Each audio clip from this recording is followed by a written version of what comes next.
Hey everyone, Greta here. Today we are going to talk about neck, feeling a lot of pressure when we are in a headstand, either tripod or supported headstand.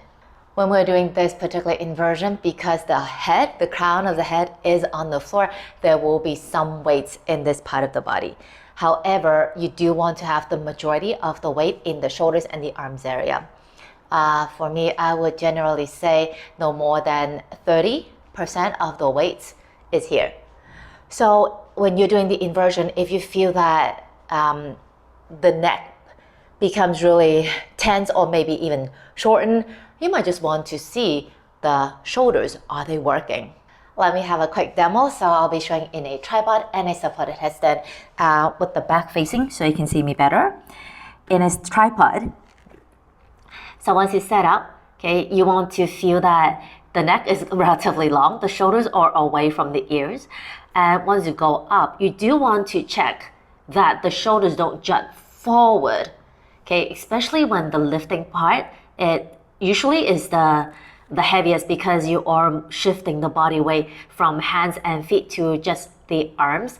So if you are here, if you can see, shoulders really coming to the ears, the neck becomes short and a lot of wrinkles, then the situation might be that you are becoming nervous, or maybe the shoulders are not yet ready, so you're using the top shoulder and the neck muscles, which we call the upper traps, to do the work.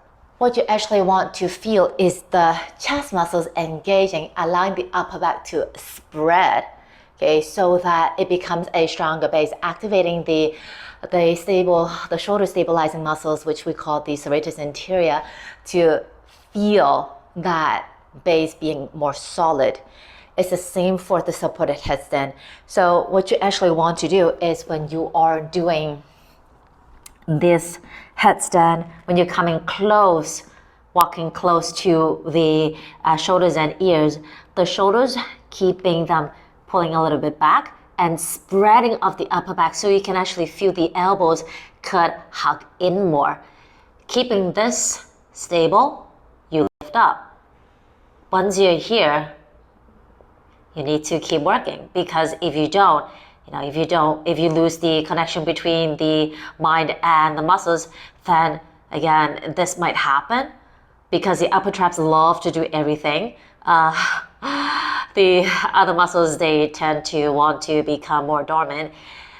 Keeping the shoulders away, elbows pressing firmly down to the floor, maintaining the length in your neck so the neck doesn't shorten, doesn't become wrinkly. If you feel this part of the body jamming in together, you might actually, aside from building the physical strength, you might also want to ask yourself if you feel very nervous when you're going up into an inversion, because when one person becomes nervous or uncertain, they tend to kind of cringe a little bit. You see this movement? So this, again, this part of the body, the upper traps start to work. So it pulls the ears into the shoulders in a more like protected shape.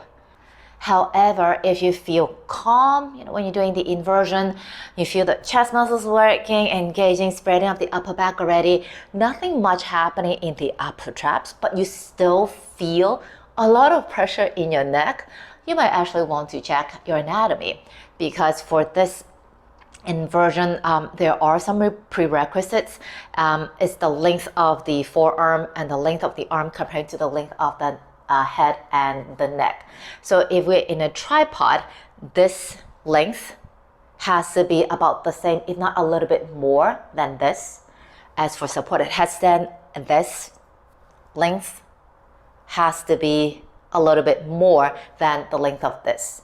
Okay, so if you are having doubt, you might actually want to go to your teacher and have them check for you, just to make sure that it's not the anatomy that is restricting yourself to get into the shape.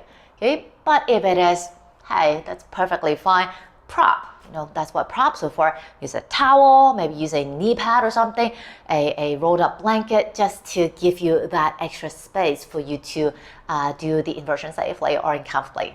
That's my sharing for today. Hope it's helpful to you, and I'll see you again soon. Take it easy.